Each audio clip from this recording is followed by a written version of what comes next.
आंखों में अरमान लिया, मंजिल को अपना मान लिया, फिर मुश्किल किया आसान किया, ठान लिया तो ठान लिया। तो फाइनली आप सभी को जय हिंद। मेरे इस प्यारे यूट्यूब चैनल पे स्वागत है। तो आप लगातार देख रहे हैं कि इस चैनल से जीके जीएस का सीरीज दिया जा रहा है जो सभी परीक्षाओं के लिए कतई जहर के लिए साबित हो सकता है। खासकर ये बिहार पुलिस के लिए आपको, खासकर ये बिहार पुलिस, बिहार दरोगा, बिहार एसएससी, बीपीएससी जैसे टीचर के लिए तो ये कतई जहर क्वेश्चन है। तो चलिए आपकी समय की बर्बादी न करते हुए सवालों से हम बात करते हैं और इस सीरीज में हम सीधे बात, नो बकवास पे चर्चा करेंगे। सवाल कहता है कि भगवान बुद्ध को ज्ञान की प्राप्ति कहाँ से हुआ था। तो भगवान बुद्ध को ज्ञान की प्राप्ति बोध गया से हुआ था और ये गया से करीबन 10 किलोमीटर की दूरी पर पड़ता है। भगवान बुद्ध का बचपन का नाम सिद्धार्थ हुआ करता था। भगवान बुद्ध का बचपन का नाम सिद्धार्थ था। भगवान बुद्ध को जो मतलब लालन पोषण है इनकी मौसी गौतमी किए थे। इनकी मौसी थी गौतमी, वही किए थे। और ये सबसे पहला जो ज्ञान का उपदेश दिए थे वो उत्तर प्रदेश सारनाथ में दिए। सबसे पहला ज्ञान का उपदेश कहाँ दिए? तो यूपी के सारनाथ में। और सबसे अधिक ज्ञान का उपदेश कहाँ दिए? तो श्रावस्ती में दिए थे। चलिए हम लोग सेकंड नंबर सवालों की ओर हम लोग आगे बढ़ जाते हैं। सेकंड नंबर हमारा सवाल कहता है कि आर्य समाज की स्थापना किसने किया था। तो आर्य समाज की स्थापना किए स्वामी दयानंद सरस्वती 1875 में किए थे, मुंबई के अंतर्गत।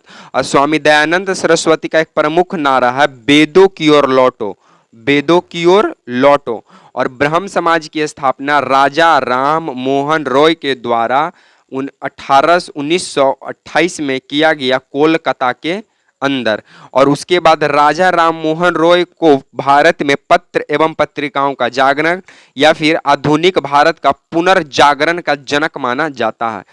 पंजाबी भाषा जो है ये गुरुमुखी में लिखा गया, लिपि जो है इसका गुरुमुखी है। और इसका जो पंजाबी भाषा का जो लिपि है गुरुमुखी, इसका जो देन है ये देन माना जाता है गुरु अंगद को। कौन? गुरु अंगद, जो सिख धर्म के तीसरे गुरु हुआ करते थे। आगे हमारा सवाल कहता है कि किस बृहत मंदिर की आरंभिक कल्पना तथा निर्माण सूर्यवर्मन द्वितीय के शासनकाल में हुआ। तो वो था अंकोर वाट का मंदिर। और अंकोर वाट का मंदिर जो है ये है कंबोडिया में। कहाँ पे है? कंबोडिया में है। और इसका निर्माण सूर्यवर्मन द्वितीय करवाए थे। और ये भगवान विष्णु को समर्पित है। किस भगवान को समर्पित है? भगवान विष्णु को। बिहू किस राज्य का प्रसिद्ध त्योहार है? असम। बिहू किस राज्य का प्रसिद्ध त्योहार है? असम। और असम में ही है काजीरंगा राष्ट्रीय उद्यान जो एक सिंह गेंडा के लिए प्रसिद्ध है। कौन? काजीरंगा राष्ट्रीय उद्यान। उसके बाद मानस राष्ट्रीय उद्यान भी कहाँ है? असम में है। कागज का आविष्कार किस देश में हुआ? चीन। उसके बाद अखबार का आविष्कार किस देश में हुआ? चीन। उसके बाद कागजी पैसा का आविष्कार किस देश में हुआ? तो चीन में ही हुआ था। हमारा आगे का सवाल का था कि गौतम बुद्ध का बचपन का नाम क्या था। तो गौतम बुद्ध का बचपन का नाम सिद्धार्थ था, पहले भी डिस्कस कर चुके हैं। भारत का अंतिम मुगल सम्राट बहादुर शाह जफर द्वितीय का मकबरा कहाँ स्थित है? तो रंगून या म्यांमार में। और म्यांमार का पुराना नाम है वर्मा, पुराना नाम वर्मा। अहमद शाह अब्दाली ने भारत पर कितनी बार आक्रमण किया था? 18 बार आक्रमण किया था अहमद शाह अब्दाली। उसके बाद नादिर शाह ने भारत पर आक्रमण 1749 में किया था। और नादिर शाह जो था ये ईरान का शासक हुआ करता था।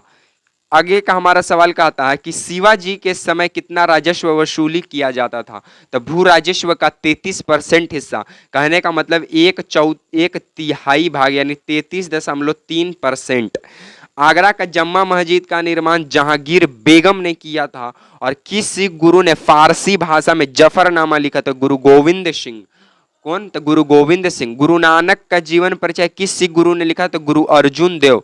गुरु नानक का जीवन परिचय किस सिख गुरु ने लिखा? तो गुरु अर्जुन देव, जो सिख धर्म के तीसरे गुरु हुआ करते थे। औरंगजेब ने शासनकाल में बंगाल का नवाब कौन था? तो मुर्शिद कुली खां। और शिवाजी की मृत्यु 12 अप्रैल 1680 को होता है। और औरंगजेब ने बीवी का मकबरा का निर्माण 1679 ईस्वी में करवाया।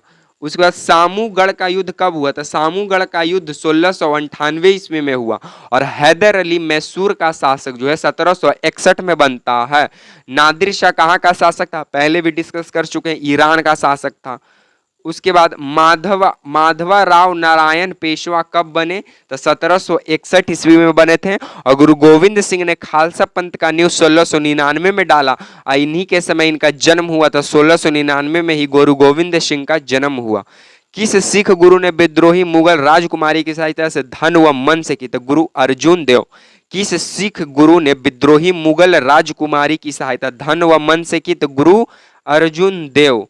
चलिए हमारा आगे का सवाल बोलता है सैयद बंधुओं का पतन किसके समय हुआ? था मुहम्मद शाह के समय हुआ। फर्कुवर्ष किसके सहयोग से मुगल बादशाह बना? सैयद बंधु। उसके फर्खशियर भारत पर आक्रमण करने वाला किस ईरानी शासक ने ईरान का नेपोलियन कहा जाता है? नादिर शाह को। भारत का आक्रमण करने वाला किस ईरानी शासक को ईरान का नेपोलियन कहा जाता है? नादिर शाह को। और भारत का नेपोलियन किसे कहा जाता है? तो समुद्रगुप्त को, जो चंद्रगुप्त प्रथम का बेटा था। चलिए हम लोग आगे बढ़ जाते हैं।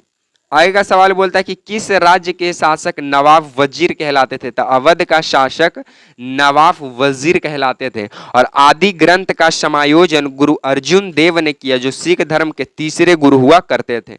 मोती मुख्य रूप से कैल्शियम कार्बोनेट CaCO3 का बना होता है। आगे का हमारा सवाल कहता है कि मानव शरीर में सबसे अधिक मात्रा में कौन सा तत्व पाया जाता है? तो ऑक्सीजन पाया जाता है। और हमारा मानव शरीर का जो दंत एवं जो हड्डी है वो कैल्शियम प्लस फास्फोरस से मिलकर बना है।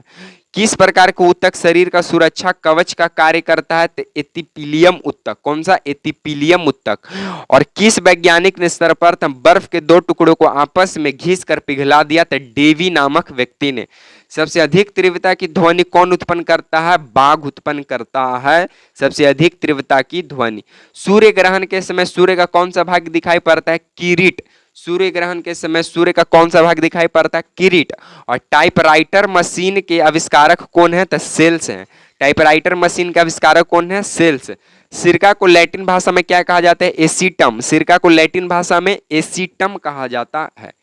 आगे का हमारा सवाल कहता है कि कपड़ों से जंग एवं धब्बे को हटाने के लिए किसका प्रयोग करते हैं? तो ऑक्जेलिक अम्ल का। और ऑक्जेलिक अम्ल मुख्य रूप से टमाटर में पाया जाता है। तो टमाटर में कौन सा अम्ल पाया जाता है? ऑक्जेलिक अम्ल। गन्ने में लाल सड़न रोग किसके कारण उत्पन्न होता है? तो कवकों के कारण, फंगस के वजह से। आम का वानस्पतिक नाम क्या है? Mangifera indica. मैंगिफेरा इंडिका नाम है। और कॉफी के पाउडर के साथ मिलाए जाने वाला चिकोरी चूर्ण किससे प्राप्त होता है? जड़ों से। कॉफी का सर्वाधिक उत्पादन ब्राजील करता है और भारत में सर्वाधिक उत्पादन कर्नाटक करता है। और ये लैटेराइट मृदा में उपयुक्त मानी जाती है। और ब्राजील में कॉफी के बैगान को फेजेंडा कहा जाता है। और सूर्योदय का देश जापान है और डूबता हुआ सूरज का देश नॉर्वे है। बांग्लादेश की राजधानी ढाका है और बांग्लादेश 1971 में स्वतंत्र होता है। रिक्शा सबसे पहले किस देश में चलती है? जापान में। और जापान को उगता हुआ सूर्य का देश माना जाता है। वानखेड़े स्टेडियम कहाँ है? तो वानखेड़े स्टेडियम मुंबई में है। वानखेड़े स्टेडियम का है? मुंबई में। और NCB नारकोटिक्स कंट्रोल ब्यूरो का भी मुख्यालय कहाँ है? मुंबई में है। RBI का मुख्यालय कहाँ है? मुंबई में है। RBI की स्थापना 1 अप्रैल 1935 को होता है। पहले गवर्नर ओसबॉर्न स्मिथ थे। कर्नाटक का रत्न किसे कहा जाता है? मैसूर को। वह कौन सा प्रथम सुल्तान था जिसने इक्त के बदले सिपाहियों का वेतन देना प्रारंभ किया? अलाउद्दीन खिलजी। अलाउद्दीन खिलजी से बहुत सारे सवाल बनते हैं। पहला कि कौन सा सुल्तान जिसने अपने सिपाहियों को वेतन देना प्रारंभ किया? अलाउद्दीन खिलजी। सिपाहियों का हुलिया बदलना शुरू किया? अलाउद्दीन खिलजी। परमानेंट सिपाही रखना प्रारंभ किया? अलाउद्दीन खिलजी। उसके बाद बाजार नियंत्रण प्रणाली लाया? अलाउद्दीन खिलजी। बहुत सारे अलाउद्दीन खिलजी से सवाल बन जाते हैं। जैन धर्म तथा बौद्ध धर्म दोनों किसमें विश्वास करते थे? तो कर्म एवं पूर्ण जन्म के सिद्धांत पे विश्वास करते थे जैन धर्म और बौद्ध धर्म। बौद्ध धर्म गौतम बुद्ध, जैन धर्म स्वामी महावीर से संबंधित रखते हैं। छत्रपति शिवाजी का राज्याभिषेक वाला पंडित गंगा भट्ट कहाँ का निवासी था? तो बनारस का निवासी था। और बनारस में ही मणिकर्णिका घाट है जो बहुत ही फेमस है घाट के मामले में। लाल कुंवर नाम जो है वैश्या किस मुगल के शासक राज्य का अति प्रभावशील रहा था? बहादुर शाह। और बिहार से जो कुंवर सिंह थे ये 1857 की क्रांति का बिहार के जगदीशपुर गांव से शुरुआत करते हैं।